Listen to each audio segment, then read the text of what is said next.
Hello everyone. We, or at least I, are meeting today on the lands of the Wurundjeri people, and we acknowledge them as the traditional owners and ongoing custodians of these lands. And we'd like to pay our respects to their elders, past, present and emerging, and the Aboriginal elders of other communities who may be here today. So welcome.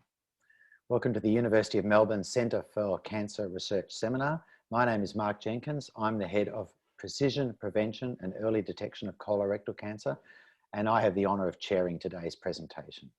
Before I introduce today's speaker, a couple of housekeeping matters. There will be an opportunity for you all to ask questions of the speaker, and I ask you to use the Q&A button at the bottom of your screen to write your questions. And you can write those questions at any time during the presentation, but we'll go through them after the presentation is completed. So now it's my great honour to introduce today's speaker, Dr. NIENKE ZOMERDIJK. She is the inaugural postdoctoral research fellow in Psycho-Oncology, a new position, and she's jointly appointed between the University of Melbourne and the Victorian Comprehensive Cancer Centre Alliance. And NIENKE holds a PhD in Psycho-Oncology and is particularly interested in the psychological issues faced by haematological cancer patients and their family and carers. And the title of her seminar is Unique Experiences and Psychological Challenges Facing Haematological Cancer Patients During the COVID-19 Pandemic. So over to you, NIENKE. Wonderful. Thank you very much, Mark, for chairing today. And thank you to Zoe for inviting me this morning. It's a pleasure to meet all of you and share the findings from our study for the very first time. Because I haven't met many of you, I thought I'd just give a brief background about who I am and how I came to work in this field and my current position. So my background's in psychology, and I worked in haematology and bone marrow transplant clinical trials for a number of years at the Royal Brisbane and Women's Hospital. And alongside that, I conducted my PhD looking at the psychosocial aspects of bone marrow transplantations, and I did that in Brisbane and the Westmead Hospital in Sydney. I then made the decision to move from Queensland, now better known as COVID-free utopia, to Melbourne to undertake a postdoctoral research fellowship in Psychosocial-Oncology at the University of Melbourne School of Psychological Sciences and the VCCC Alliance. So with respect to COVID-19, the emotional consequences that have generally been faced by cancer patients is that the pandemic has clearly compromised the delivery of routine cancer investigations and care. And in some cases, that's led to the modification of patients' cancer therapies. And in turn, many patients have been frightened about not receiving proper treatment. Their concerns and distress are also likely to have been compounded by the extensive media coverage we've seen and the rapid changes in information, which we know all too easily can breed fear. And unfortunately, patients have also had reduced opportunity for support from family and friends due to government-imposed restrictions. With respect to the pandemic, people with haematological cancers are a particularly vulnerable group. And that's because blood cancers affect the production and function of cells created in the bone marrow, and that produces all the cells of our immune system, which help us to fight off infections. On top of that, treatment for blood cancers can compromise the immune system even further, and that places those patients at very high risk of infections. Even common things like colds can threaten their survival. And for that reason, blood cancer specialists have recommended heightened surveillance and isolation for people with haematological cancers. Another really important issue that's come up during a pandemic is the impact on donor availability due to border restrictions and flight changes, and donors who are fearful of becoming infected. And that's created very fearful scenarios for those who are waiting for potentially life-saving stem cell transplantation. And I think another important thing to bear in mind is that although restrictions around Australia may be easing, the reality for this group of people is that they'll need to continue to self-isolate as much as possible until there is a vaccine. So clearly the pandemic has impacted people with haematological cancers considerably, and it will likely to continue to do so for quite some time. So during this time, we wanted to investigate how their experiences have been impacted so that we can learn from this experience, see what works well and what doesn't, and put plans in place to address their needs now and beyond this crisis. So I'd like to acknowledge the wonderful research team and clinicians that I've been working with on this study, particularly my colleagues from the University of Melbourne, the Leukemia Foundation, University of Queensland, and Austin Health. So our first step was a online cross-sectional survey, which we distributed through community groups like the Leukemia Foundation, ALLG, and also social media platforms. And we collected data on patient use of telehealth, their general care experience, financial concerns, perception of risk to COVID-19, unmet supportive care needs, psychological distress, fear of cancer recurrence, and changes to health behaviours like exercise and alcohol consumption. So we had a great response rate. A total of 394 patients completed the survey. There were a mean age of 60 years, and mostly represented those from New South Wales and Queensland. And we had quite an equal representation from those living in major cities and regional areas, which I think is fantastic. There were an average of 4 years from diagnosis, and most common ones were lymphoma and leukemia. At the time of the study, 43% were receiving ongoing or maintenance treatment, and 37% had completed treatment and were in remission. So we asked patients what healthcare services they had access before and during a pandemic and how that was delivered. And this figure here shows the total services accessed before and during COVID-19 by a healthcare provider, which was delivered either via telehealth or via face-to-face. And you can see here that there was a decrease in patients accessing healthcare services during the pandemic. And that decrease, as you can see, was most pronounced for care delivered by psychologists, which reduced by 49%. Support coordinators, which reduced by 51%, as opposed to care delivered by haematologists, which reduced by 4%. Now this figure here shows the services accessed during the pandemic by healthcare provider and delivery type. And as you can see, the majority of telehealth was actually undertaken by telephone rather than web-based email and mobile phone applications. And the uptake of telehealth was most notable for care delivered by haematologists and general practitioners.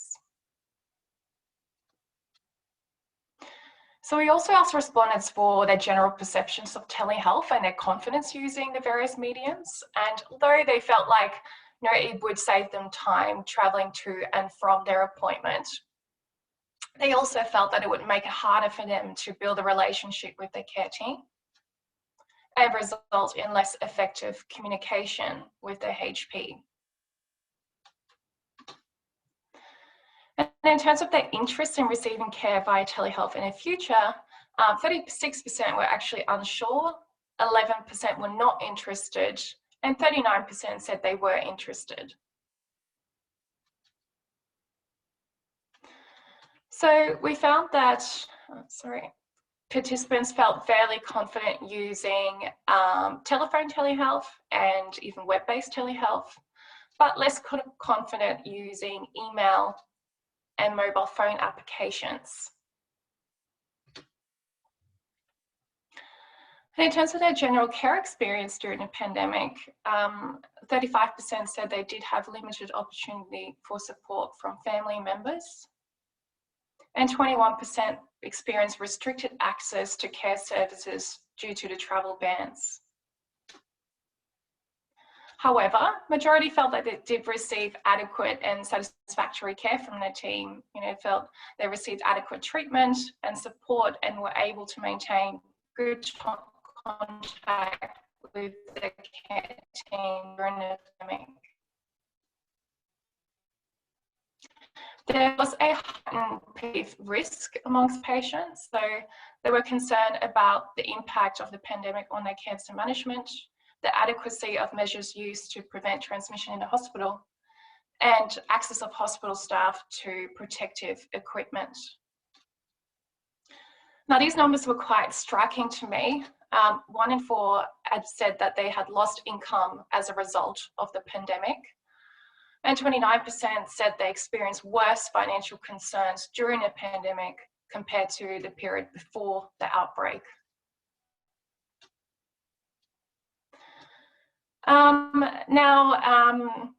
Perhaps this is not so surprising. On average, participants did significantly less exercise per week during the pandemic than they did before the outbreak.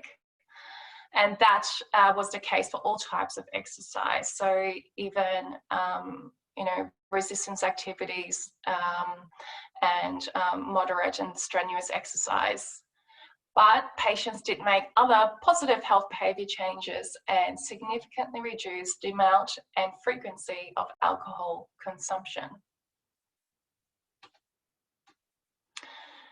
In terms of their psychological well-being and a fear of cancer recurrence during a pandemic, 35% of participants did have elevated distress scores, and of those, 17% had scores suggestive of mild distress, 8% moderate distress, and 9% severe distress.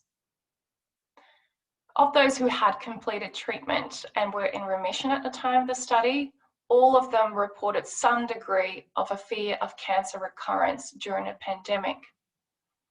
And of these, 95% had scores of 13 or higher, indicating clinically significant fear of cancer recurrence. We also captured unmet needs using the supportive care needs survey, and we chose 2 domains: health system and information, and patient care and support. And in line with previous research, we focused on the mean number of moderate and high unmet needs. And we found that 26% experienced at least one moderate or high unmet need, with the most frequent ones being having access to professional counselling and being given information about results as soon as feasible. So we initially carried out univariate linear regressions to identify factors related to distress, unmet needs, and fear of cancer recurrence, and those of significance with a p-value of less than 0.05 were then entered into a multiple regression model to determine their relative importance.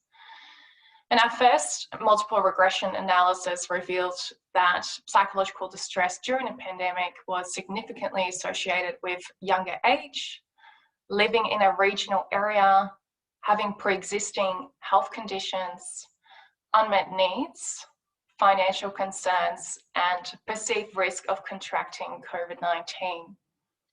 And moderation analyses revealed that younger age accounted for a significant proportion of the variance between financial concerns and psychological distress.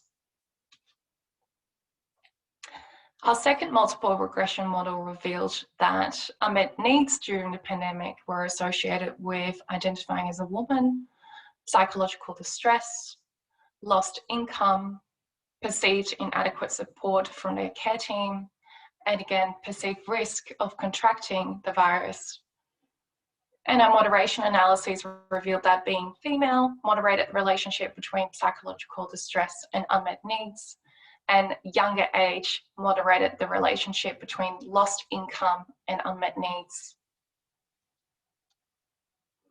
Our third multiple regression model revealed that fear of cancer recurrence for patients in remission during a pandemic was associated with perceived concern about impact of the pandemic on their cancer management and psychological distress. We also analysed open-ended responses to identify common themes, and we found that although telehealth was perceived as more convenient, it was also found to be more difficult, and that was particularly the case if a patient didn't have a pre-existing relationship with their HP, making it harder to form that therapeutic alliance. So this patient said, telephone psychological appointments were hopeless, and I felt that she was uninterested.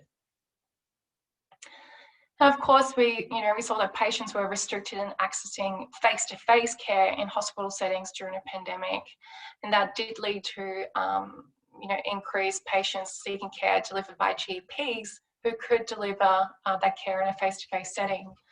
And it indicated that the GP was able to relieve their uncertainties and worries, but some felt that their GP was not able to address all of their concerns due to the complexity of their disease. And losing touch with their care team also, in some instances, exacerbated concerns. This patient said, the main issue with isolation is losing a sense of what is normal. Am I overreacting? Am I attention seeking? Is this anxiety or cancer symptoms? Some patients express frustration because their emails or phone calls weren't answered, or their requests were referred on to another healthcare provider. And of course, patients were concerned about contracting COVID-19 and felt very vulnerable to the transmission of the COVID-19 due to their low immune system. And I even talked to a patient yesterday who said, I wish I could just wear a t-shirt that said, I have a low immune system, please keep your distance. And I think a really nice positive thing that came up from open-ended responses was the resilience already developed by patients because they've already had to cope with and adapt to a life-threatening illness. And that has actually helped them to cope during this pandemic. This patient said, it's given us perspective and resilience that others may not have had.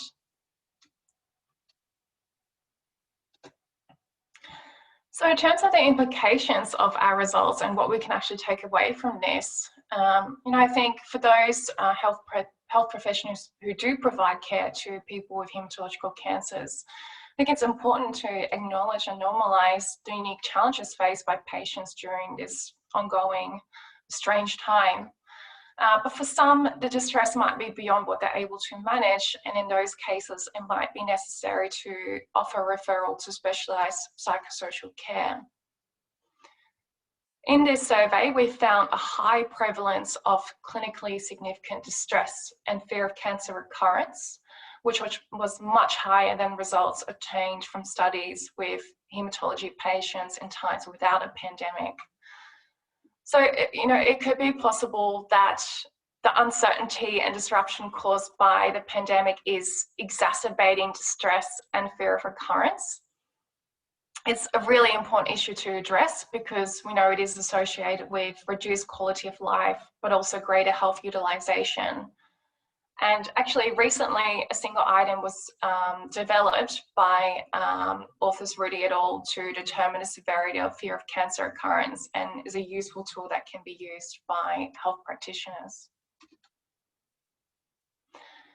1 in 4 patients said they had lost income during the pandemic, and those numbers were really striking to me. I think attention to financial concerns during this time is really important because we know it's associated with poor adherence to follow-up recommendations. And I think actively inviting patients to talk about financial concerns can really be of benefit to them. And there's the 11-item cost facet, which can help practitioners raise these kind of concerns. And I think this is also an opportune time for us to reinforce recommendations about high quality sources of information, because we're still seeing rapid changes in information around the world and extensive media coverage, which can also easily breed fear. We should also encourage patients to maintain an active lifestyle and access supportive care services. In terms of implications for health organisations, I think this is a good opportunity to develop some public awareness campaigns to reassure patients that support is available. We've seen many awareness campaigns that have been encouraging patients to seek out medical care due to the significant drop in cancer presentations. And they've used hashtags like "don't delay" and "cancer never stops." But hashtags like "don't delay" equally apply to supportive care for cancer patients. Many patients felt that telehealth was less personal than face-to-face in the study, but perhaps that's of no surprise since the vast majority was conducted via telephone. Telehealth, it doesn't have a video functionality, so it's not actually capable of transmitting the humanness that's required to support effective interactions. So this is an opportune time for us to be more innovative when using telehealth and use mediums like, FaceTime and WhatsApp that do facilitate video functionalities. This would make telehealth more human, and it would also better support the essence of a therapeutic interaction between a HP and patient. I think a nice thing was that the pandemic has also enabled more shared care between specialists and primary care providers, and that's something we should try to retain and support because it is more sustainable and primary care providers are well placed to provide comprehensive care oversight. And I think this is a really good opportunity for all of us to say, wow, these cancer patients, they have the strength. They've already had to adapt to this life-changing illness, and they really are resilient when it comes to tackling a new obstacle. The financial challenges, the uncertainty, the isolation, and, they've been there, and there are many lessons they can share with us, which in turn could spark positive emotions like self-esteem and belonging by providing support to the larger community. So I think it's really important to acknowledge the limitations of this study, particularly during this time. High-risk patient groups, including culturally and linguistically diverse patients with haematological cancers, and Aboriginal and Torres Strait Island people were underrepresented. And unfortunately, these patients are likely to be further disadvantaged as a result of this pandemic, yet they have the greatest need. So I think in our next steps, it's really important that we're collaborating with these peak bodies representing these groups. And of course, due to the nature of this study, we can't assume causal relations, and various biases may have affected the results due to the self-reported data. So our next steps are doing telephone interviews with patients, and we're also doing online surveys with health professionals and interviews with them. So that's the end of my presentation. I'd like to thank you all for listening, and really love to hear some of your questions and feedback. So I believe there's a Q&A button that you can submit your questions to. Thanks very much, NIENKE. Terrific presentation. So, yeah, please use the Q&A button down the bottom of your screen. So if you move your mouse down to the bottom of the screen, you'll see a Q&A button, and you can type your question there. And while you're typing your questions and thinking what you'd like to ask NIENKE, I'll kick off with a question. NIENKE, you made a particular point about improvements that you think could be made to telehealth to deliver a video message. Now, I know that people are much more used to using WhatsApp or FaceTime on their phone, given the isolation that people are facing now and trying to make contact. Mm-hmm. Why do you think that telehealth isn't using more video technology? And if it could be made better, how do you think that might be facilitated? I think there's a couple of issues in play here. I think, of course, we've been just trying to deal with this pandemic. It's all been kind of unprecedented, and we've just, had to convert all of our face-to-face appointments very quickly to telehealth. And I think telephone is something that it was an easy conversion. I guess it's easier to pick up a telephone than having to maybe organize like a FaceTime appointment with a patient. So I think the other thing as well, I've talked to patients, is that, you know, most of their appointments, the clinician has suggested telephone, and I don't, in my opinion, I don't think that patients are likely to go back and say, oh no, I'd rather use WebEx or FaceTime. So I think it'd be really good to at least offer patients a choice of a video-based telehealth appointment, or just a telephone appointment if that's what they prefer.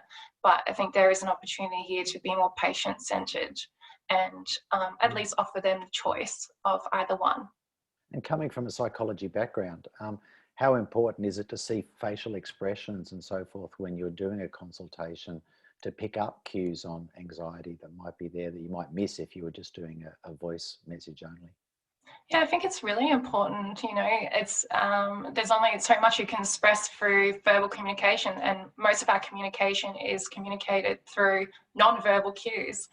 So, you know, having a telephone consult with a patient, you don't know if they're fidgeting and extremely stressed, and you know, I think you kind of need to be able to see those kind of things, provide a full assessment. Yeah, I think it's extremely important. Good. And I've got a few more questions, so reminding everyone, put your Q&A question down there in the box down at the bottom of the screen for NIENKE. NIENKE, you spoke at the beginning that patients know that patients with haematological cancers are particularly vulnerable to infections such as COVID. What do you know about what they're told about their vulnerability? Are they told by their clinicians that they do need to be particularly careful because of their type of cancer? Yeah. And maybe that's part of their anxiety, or do you think they're just worried because they're ill and they're just worried about their general health? Yeah, I think, you know, the message at the start of the pandemic was really strongly communicated to patients to absolutely not leave their house unless they really needed to. So I think that's really been drilled into them. And I think also, as I said at the start, you know, although restrictions might be easing across Australia, these patients continue to be confronted with this virus that they're very vulnerable to. And, you know, I was even talking to a patient yesterday who said, you know, was living in a highly populated city who didn't feel comfortable going outside because no one else is wearing a mask. So it's just, yeah, these people are very, very frightened about this virus. And, you know, unfortunately, until we have a vaccine, they're likely to continue to have these concerns. We've got a question from Mai. She says, to what extent, this is looping back to the previous question I had, to what extent do you think healthcare providers are adequately prepared to undertake telehealth consultations well and appreciate the distinction between a telephone call and telehealth? Yeah, I think it's a difficult one. You know, I've talked to a few GPs who've been able to successfully implement things like FaceTime and WhatsApp with their patients. But of course, there's a lot of barriers in place when it comes to implementing those kinds of things in a public healthcare setting, particularly in larger hospitals. You know, we have to consider things like security, but it also means having to provide further education about how to use those mediums. So yeah, I think that's something that needs to be discussed now. It's, you know, we're getting through the heat of this pandemic, but now it's time to sit down and think about what can we do to not only make telehealth a acceptable alternative, how can we make it the best alternative? Yeah, it does seem like there's an opportunity here to improve telehealth, given we're forced into this situation. Yeah. Especially in places like Victoria or metropolitan Melbourne. We've got a question from Rowan Shepherd. Do you envision telehealth as part of standard practice into the future for haematological patients? And what would need to change for telehealth to be more effective in this population? Yeah, I guess it kind of follows on from the previous comment, doesn't it? It's, you know, absolutely, let's try and retain telehealth. You know, a lot of people are supportive and would like to continue to use telehealth, particularly those that are living, hours and hours away from the hospital, it's saving these patients a lot of time, and therefore, it's really had a positive effect on their quality of life. So I think absolutely for this patient cohort, let's try and retain telehealth because they are interested, but let's make it more human and let's make it more user-friendly by having a video functionality. And following on from this, and you raised this issue, just touched on it before. This is a question from Jacek Marzek. Apologies if I've pronounced your name incorrectly. The question is, do you think that there may be security, hacks, etc., concerns in the context of video-based meetings? Yeah, absolutely. And I think, as mentioned before, those are some of the issues we need to look into if we're wanting to offer patients these types of telehealth mediums.